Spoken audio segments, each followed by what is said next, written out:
Welcome to the Reality Taboo, where no topic is off limits.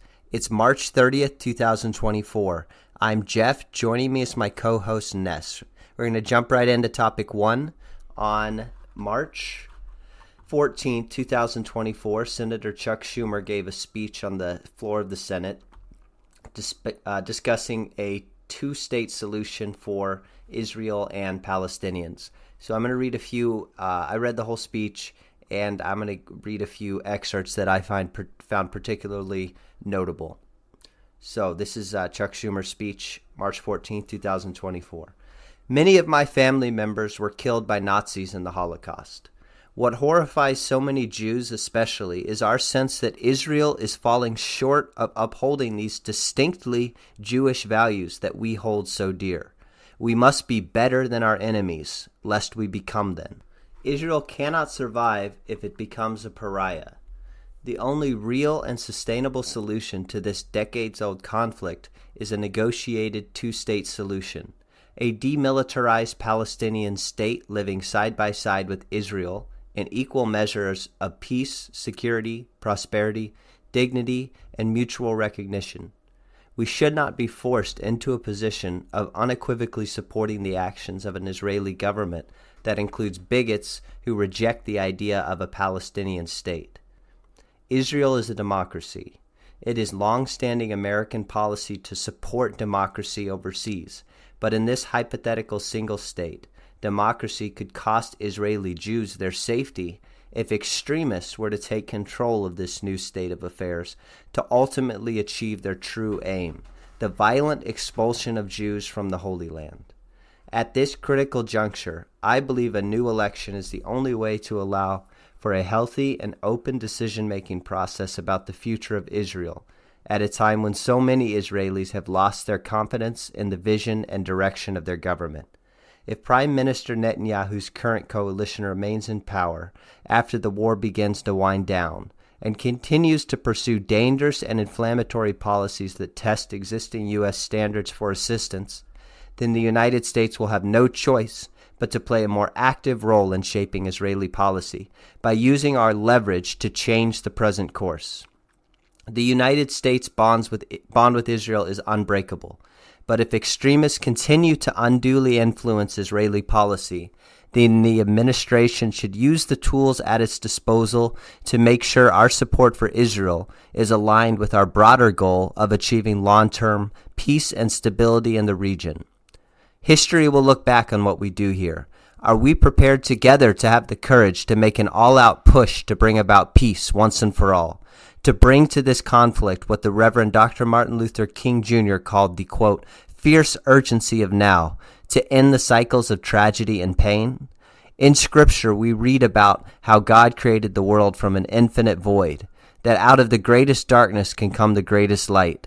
I hope and pray that from the brutal slaying of Israelis by Hamas and the harrowing civilian toll in Gaza, that a two-state solution where Jews and Palestinians can live in peace will prevail. So those were the parts of the speech that stood out to me. The first thing I noticed was he starts the speech by invoking the Holocaust. And that's something I've noticed, especially, it's always been the case, but especially in this most recent conflict that started on October 7th, or the most recent stage of the conflict, is that the Holocaust has been leaned on and invoked even more than in the past. And my take on that is Israelis at some level realize how appalling what's happening is and how many innocent people are being killed. And so for something so atrocious that's happening in front of the whole world, there has to be something equally atrocious to justify it. So they invoke the Holocaust to say, yes, maybe what we're doing is terrible, but look at what's the alternative. We have to prevent another Holocaust. Hamas are like the Nazis, and they would do if it was possible for them to do, they would commit another Holocaust. This is the only way for us to prevent that from happening. So I think it's essentially a way to try to maintain the moral high ground while doing something that is so morally appalling. Yeah, we had to firebomb Dresden, so we have to firebomb Gaza City. And that is something that, again, I haven't heard Dresden talked about in a long time, but I've heard it discussed a lot in the past 6 months or so. And it seems like something that it's invoked often by pro-Israeli people to say, well, back when the Allies were bombing Dresden during World War II, I didn't see you having issues with the civilian death toll, which I don't think is true. There were people at the time who were opposed to the Dresden firebombing, and some of the same arguments were raised then that are being raised now, that you're attacking civilian targets, you're killing innocent women and children that had no power over what was happening. And Mr. Schumer said that Israel is falling short of upholding, quote, distinctly Jewish values. And I honestly don't know what he was referring to. He's obviously saying that Jews have some values that are different than other groups, and I don't know what those values are. I'm not sure he went into detail on those. Well, that remark about distinctly Jewish values is preceded by this paragraph from Schumer. Jewish people throughout the centuries have empathized with those who are suffering and who are oppressed because we have known so much of that ourselves. As the Torah teaches us, every human life is precious and every single innocent life lost, whether Israeli or Palestinian, is a tragedy that Scripture says destroys an entire world. So the implication there's a very strong air of moral superiority embedded in the idea that universal human rights, or the idea that every life is precious and every soul has value, and that there's some sort of spiritual autonomy at work, and it's not just all about tribalism. It's really some chutzpah to attribute that primarily to Jews, a tribalistic Mediterranean people, when it more aptly describes, probably more than any other area on the globe, those of Northwestern European descent, specifically those inside the so-called Haginal line, where there's been a lot of outbreeding historically, and universal values are the strongest. I'd say that Jews in America and the West more broadly have been able to play off that tendency among those of Northwestern European descent.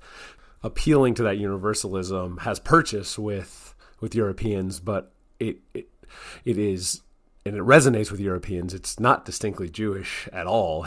I mean, it more aptly describes Christianity than it does Judaism, but it definitely has moral value associated with it, and so it's a perfect opportunity for the moral high ground to be claimed. I think that meshes with what you were saying about the Holocaust earlier. So what I mean and how that manifests itself is effectively what Schumer is implying, is the subtext there is that this hurts us even more than it hurts you. And it really dovetails nicely with that Golda Meir quote that's been bouncing around quite a bit over the last couple of weeks, about how the Palestinians may be forgiven for killing Jewish children, but they'll never be forgiven for forcing Jews to kill all of their children. Couple things I found noteworthy from the speech. One, the appeal to the need for a two-state solution, separate countries for separate people, is an idea that would be totally anathema if it was referring to any European or white or a Christian population. But when it comes to Jews and Palestinians, or Jews and anyone else, the idea that democracy could potentially fail to safeguard Jewish values and Jewish self-preservation is a reason on its face that a single state solution is off the table, or is quixotic, like overly idealistic and impractical. Because in Schumer's own words, quote, "In this hypothetical single state, democracy could cost Israeli Jews their safety if extremists were taken to take control of this new state of affairs to ultimately achieve their true aim, the violent expulsion of Jews from the Holy Land," unquote. So extremists in a democracy where extremists take power, well, that means that's the democratic process at work. That means a majority of the voting population supports those so-called extremists. So we see here an inherent flaw, an inherent problem with democracy that is as old as democracy itself. It's something that thinkers millennia, 2,500 years ago, found as a fatal flaw in the idea of democracy. And here we have Schumer speaking as though democracy in general should be the default, should be the pole star, the standard that we by default operate on, with this one exception here in the case of Israel because of their very unique situation. I think it's unique in how explicit he is, where he's essentially saying that we need an exception to democracy in this situation, but it's subtle in other instances. And for example, in the U.S., democracy is great. That's why we have to take Trump off the ballot. We can't allow people to vote for who they want. That's why democracy, you have to have an educated population. Presumably, if you're going to give the population as much power as democracy requires, you have to trust the judgment of those people. And yet there's massive efforts to censor information, to limit the availability of information, because people are not sophisticated enough to differentiate between true information and misinformation. And then the other example I see is Ukraine, where one of the biggest justifications for supporting Ukraine is that they're a bulwark of democracy against the authoritarian Russia. Yet Ukraine has literally suspended elections. They're just not having elections, and opposition parties have been limited. Opposition media has been limited. And then meanwhile, Russia, say what you want about it, they just had an election, and Putin was reelected. And so there's just this upside down world where the evil authoritarian power just had elections, and the scrappy bulwark against authoritarianism is not having elections anymore. More on that a little later in the podcast, but before we get to that, there is one other remark that Schumer made that I think I'd be remiss if we didn't comment on. Quote, "It is troubling to me that many people, especially on the left, seem to acknowledge and even celebrate this right to statehood for every group but the Jews. If a national homeland for all peoples of the world has been the driving goal of the anti-colonial movement of the last century, then why are only Jews seemingly penalized for this aspiration? Jews have a human right to their own state, just as any other people do." End quote. So apply that to Europeans, to Christians, to whites. Is European nationalism of any type? Is Christian nationalism of any type? Is white nationalism? Is that something that that those groups who advocate for those things are never, quote, seemingly penalized for this aspiration, end quote? Rhetorical, of course. A lot of the frustration that nationalists have with Israel is not the nationalism of Israelis, which a lot of nationalists outside of Israel, nationalists of various stripes, whether it be religious or ethnic or cultural, there's admiration for what the state of Israel has done for Jewish nationalism. But where the rub is how that nationalism that is okay for Jews is totally unacceptable for any other group of people. This nationalism for Jews, because they're exceptional and because of the Holocaust and because of their unique history of suffering and because of their values that are distinctly Jewish that they need to bring to the rest of the world, that they are allowed to have this nationalism and they're allowed to safeguard their own well-being to the extent of excluding other groups and not sharing a state with other groups. But that's not permitted for any other group outside of Jews. In the speech, Chuck Schumer laid out what he described as 4 major obstacles to peace. They were Hamas, the radical right-wing Israelis in government and society, Palestinian Authority President Mahmoud Abbas, and Israeli Prime Minister Benjamin Netanyahu. So again, on the half of the obstacles were in Israel itself. And so there's Benjamin Netanyahu and then some of his more right-wing ministers. And so I think it's another attempt to essentially scapegoat Netanyahu and maintain the purity of Israel as a country and all of the bad things that are happening, maybe the excesses that even the pro-Israeli people will acknowledge, the excesses, the innocent Palestinian women and children that have been killed. Those can all be shifted onto Netanyahu and his extremist ministers. So having looked at the speech itself, the next question is, what's the purpose of this speech? Why did Chuck Schumer choose the middle of March 2024, 6 months after October 7th? Why is he choosing now to deliver this speech? One reason could be the shift in the American public's opinion on what's happening in Gaza. So here's a Gallup poll. The question is asking Americans, do you approve or disapprove of the military action Israel has taken in Gaza? And so there's two sets of data. There's from two time periods, November 2023 and March 2024. And so percentage of approval was at 50% in November. Now it's at 36% in March. The percentage of disapproval was 45% in November. Now in March, it's 55%. And then the no opinion, 4% in November, 9% in March.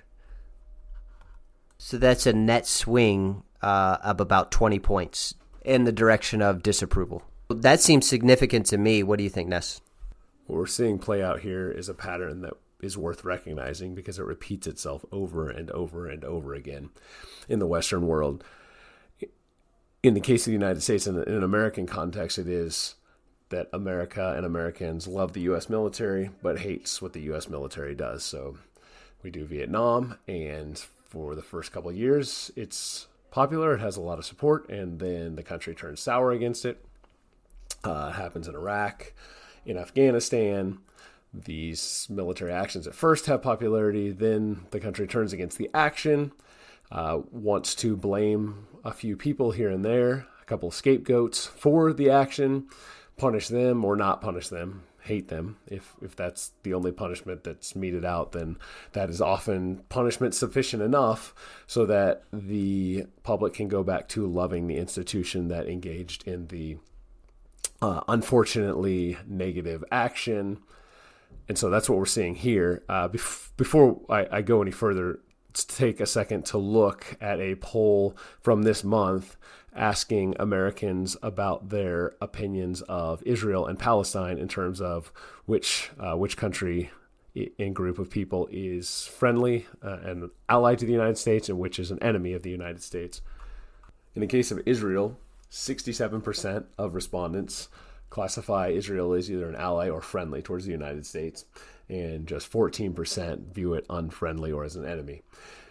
In the case of Palestine, only 16% view it as an ally or friend of the United States, and 52% as an enemy or unfriendly to the United States. So that's a net positive of 53 points in terms of Israel being a friend and being an ally of the United States, and a negative 38 in terms of Palestine being an enemy or unfriendly towards the United States. So the default position is that Israel is good and Palestine is bad.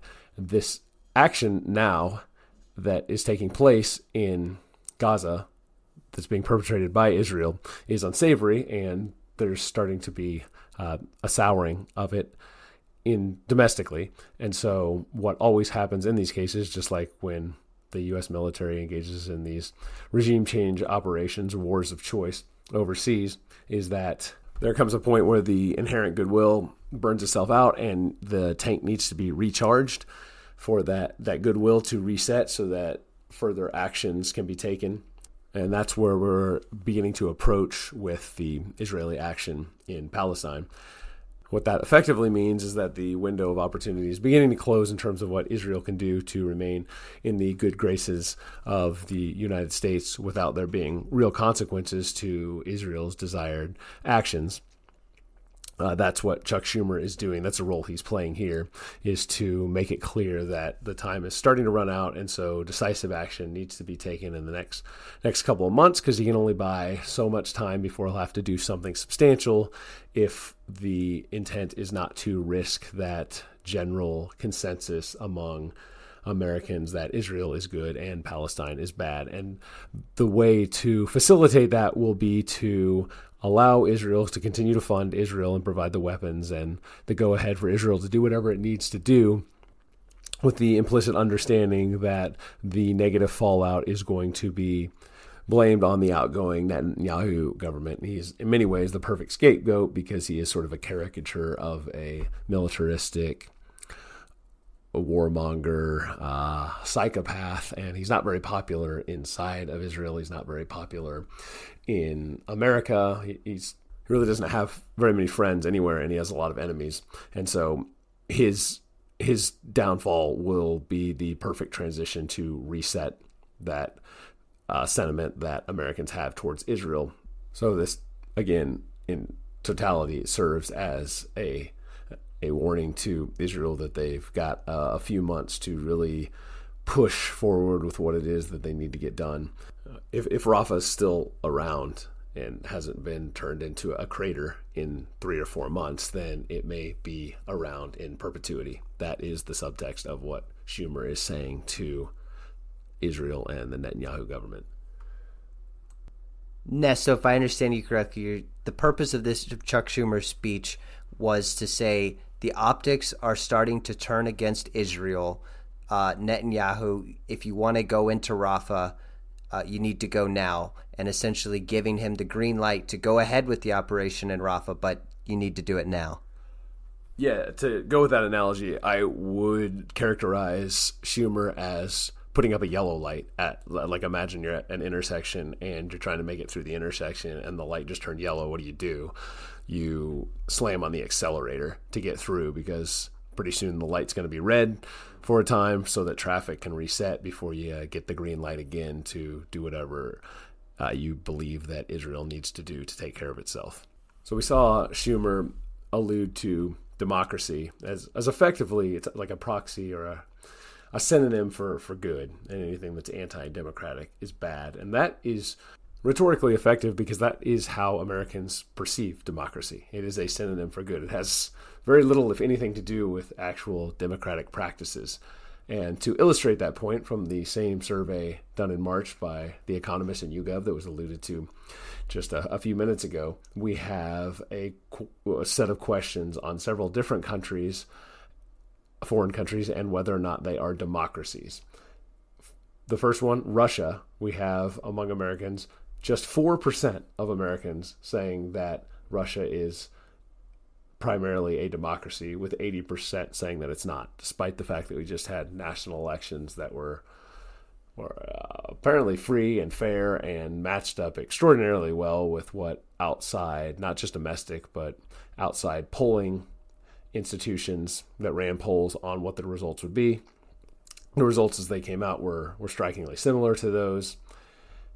And then in Ukraine, which has suspended elections indefinitely and has outlawed opposition parties, has no effective democratic process at all in place currently, Americans think by a margin of 43% saying yes to 26% saying no, that Ukraine is a democracy. So by a 2-to-1 margin, Americans believe that Ukraine is a democracy, and by a 20-to-1 margin, Americans believe that Russia is not a democracy. Ukraine, undemocratic, authoritarian, militaristic Ukraine, even comes in ahead of India, which selling point for when I was growing up, as long as I can remember, it was the world's largest democracy. And yet Americans are split almost exactly evenly, with 27% saying yes, India is a democracy, and 26% saying no, it is not. So Americans are more likely to believe that Ukraine is a democracy than that India is a democracy. Tangentially, I came across recently the definition, dictionary.com's definition of the word literally, which is a pet peeve of mine, getting the word being used incorrectly. But actually, I'm the one who is incorrect if I permit the definition of words to evolve and change over time, because in fact, the second definition of the word literally is, I misspoke. It's not from dictionary.com. This is from Oxford, the Oxford Dictionary. So the first definition of the word literally is in a literal manner or sense, comma, exactly. But the second definition is, quote, used for emphasis or to express strong feeling while not being literally true, unquote. So the definition of literally can be literally, it can also be the opposite of literally. And so that is such is the case with words like democracy. It can it can be used to describe a system of government that has democratic principles or that does not have democratic principles. These things are not what is at the essence of democracy. It has nothing to do with democratic processes. It simply has to do with whether or not it is perceived as a friend or an enemy. Very Schmittian in that sense. Speaking of words that morph and change and mutate over time, anti-Semitism, we can't end this show without discussing the recent firing of Candace Owens by the Daily Wire. So there's been a lot. It happened about a week ago. There's been a lot of commentary since then. I think Glenn Greenwald has had the best take on this, so I encourage you to look up his take on it. But a few takeaways. Number one, Ben Shapiro and the Daily Wire have presented themselves as opposed to cancel culture, as I think even Jeremy Boring, the CEO, said as recently as a few months ago that Candace Owens is essentially free to speak her mind. She's not going to be fired for expressing her viewpoint. Ben Shapiro has spoken how the left is the one who has cancel culture. They're the ones who cancel you for saying the wrong thing. That's not what we do on the right. And I think that's been exposed as a complete fraud,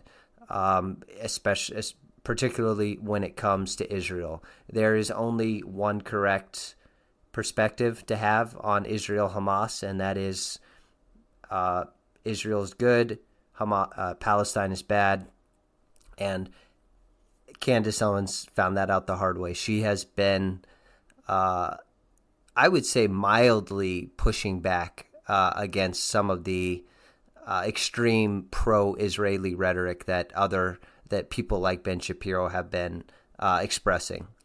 And interestingly, the same week that she was fired, she had an interview with Rabbi Barclay, and he had written a libelous article about Candace Owens, accusing her of all kinds of awful things, anti-Semitic words, and accusing her of saying Hitler, she loved Hitler, all kinds of ridiculous things that she didn't say or were completely distorted. And actually, just to show how garbage the article that Rabbi Barclay wrote, I tried to find it online, and it's been completely retracted. It was on PJ Media. Now, if you go to PJ Media, Rabbi Barclay, Candace Owens, you'll see the article, and it says, retraction. Upon further review, we have determined that the following article does not meet PJ Media's editorial standards. We apologize to our readers for the oversight. You can still find the video interview that Candace Owens did with Rabbi Barclay. It's about an hour and 43 minutes. It's a pretty enlightening interview where you see a lot of the tricks that a lot of the disingenuous rhetoric that Jewish people use to defend the indefensible and to carve out a special victim category for themselves and to broaden the definition of anti-Semitism so far that it essentially encompasses anything negative you say about a Jewish person. So here's a clip from that interview. He should be reprimanded but it doesn't justify what you did. You don't know what a rabbi does. You don't know our theology. How dare you call him an unholy rabbi? How dare you go into the the anti-Semitic trope of his hag daughter, something used throughout the late 18th and early through the early 20th century. Sorry. Hag is now anti-Semitic? So that is a term of his hag daughter that goes back into the witches of Eastern Europe. Why do you have to call her a hag daughter? Just to be clear, because she's a witch. I think she's a witch. That's not because she's Jewish. I would call someone a hag of any color. I think she's a witch. What they have done over the last 2 years, I believe his daughter is a hag. I said that because that's what I believe. You may disagree with me on that, but to say that that's anti-Semitic is ridiculous. I would call any person a hag. Candace, I'm going to be very clear without trying to be insulting, so please forgive me if it comes off wrong. Okay, it's not meant to. No, it's fine. You can insult me. I don't want to. I've dealt with 2 years of a rabbi insulting me, so I'm totally cool with this. Yeah. I have no desire to insult anybody. Okay? But do you understand, are you familiar with the history of the Grimm fairy tales and the folk tales of Eastern Europe? I know that we can go back and we can also say No. I'm asking a specific question. Okay. That the witch archetype of those fairy tales were specifically modeled and called the Jews. That the Jews of that part of the world were called hags and witches specifically because they didn't eat the same food. They had different practices, and they were excluded that way as part of the bloodline. So you are saying that we can by calling a rabbi's daughter her a witch, a hag daughter, you have tapped into an anti-Semitic trope that goes back hundreds of years, whether you mean to or not. Okay. Now that I've told you that, yeah. Okay, do you think maybe there are better words to call her than a hag daughter? I'm actually not going to edit my language for two people that have been attacking me for 2 years. So that's a pretty good representative sample of how this interview goes. And just 2 or 3 days after this, Candace Owens got fired. Another big focus of Rabbi Barclay in this, he kept insisting that Candace Owens define October 7th as uniquely evil. And in his perspective, and he's certainly not alone, there can be no equating October 7th with anything that Israel has done in response. And I think that ties into Chuck Schumer invoking the Holocaust, and it's an attempt to maintain the moral high ground while committing atrocities. Yeah, post-Nuremberg regime, there's nothing worse than the Holocaust and the Jews' own victimization of the Holocaust. Ergo, anything that Jews do any opposition to anything that Jews do is tantamount to another Holocaust, and therefore Jews can effectively do whatever it is that they need to do without suffering moral condemnation. That's the game that's being played. It's an effective game. To be a little spurgy, I don't think Candace Owens was technically fired. I've seen that repeated multiple times that she left. Presuming that's the case, it was obviously an instance of, well, you can't fire me, I quit, sort of thing. She was wanted to be gone, and she'll have more editorial freedom, if less institutional power now going forward. The invocation of Grimm's fairy tales going back a couple of centuries into Eastern Europe, these darn anti-Semitic tropes are just lying around the ground everywhere like landmines in Vietnam.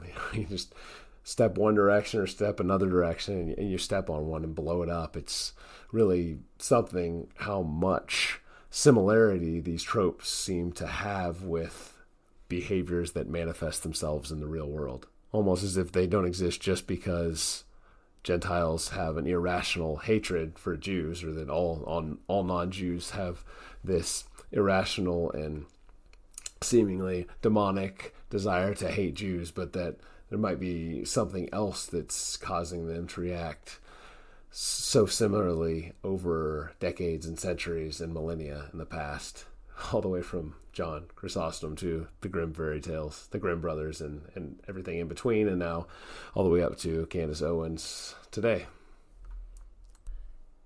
And a big part of the justification for, maybe she wasn't fired, but why Candace Owens no longer works for the Daily Wire is her association, I'm using that term extremely loosely, her association with Nick Fuentes. She had apparently repeated some of the same, maybe some of the same talking points that he's used, and she repeated Christ is King, which is a big saying that Nick Fuentes and his followers use. And one other thing I want to play is Jeremy Boring, the CEO of Daily Wire, was actually on a Twitter space with a bunch of people, among whom was Nick Fuentes. And I'm going to play something I found interesting from that discussion. My strong position is just that we got to put America first. America's got to be a Christian country. And as long as guys like Shapiro cannot say Christ is King, and they refuse to say America first, I think it's notable Ben Shapiro has never uttered those words. I don't think they should have leadership in America. So, I mean, people can say, well, I don't like what you say about this and that. I don't like that guys like Shapiro will not say Christ is King, America first. I think they forfeit their ability to lead. I would never listen to somebody that can't say those things, because, I mean, those things are really the foundation of wisdom, which is the love of God, which, as you say, goes through the Son, as we all know, can only go through Jesus, and oikophilia, which is, your love of your home, your love of your homeland that you reside in, not some other homeland. So I just want to get that across to you. It's kind of a strange circumstance that we're talking, but that's how I feel about it. And I'll say this, Nick, that I listen to your show quite often. I think you're one of the most talented people out there, and I'm very concerned about some of the things that you're saying. I wish, I think that you're a very gifted communicator, and so it's hard for me to imagine that you consistently miscommunicate some of these things. And I'll hope that I'm wrong and yield the floor back to all the people who actually came on here to talk to each other. So I honestly don't know what to make of that, but I think it's worth pointing out that the CEO of the Daily Wire admits that he often listens to Nick Fuentes. The SPLC and the ADL often listen to Nick Fuentes more than Jeremy Boring does, I can assure you of that. I think what clearly is going on there is he's trying to say that, look, Nick, you're a talented guy rhetorically. You speak well, you're articulate, you're funny, people like you. Maybe you can come over here and your life could be a lot easier if you just quit saying all these horrible things that you're saying and just use your talents at a place like, I don't know, maybe the Daily Wire, and you renounce some of the horrible things you said in the past, and we can really grease the skids for you and life can be a lot easier, and we can do what outlets like the Daily Wire exist to do and why they get so much institutional support from places like Silicon Valley and from the RNC and from the inside of the Republican Party.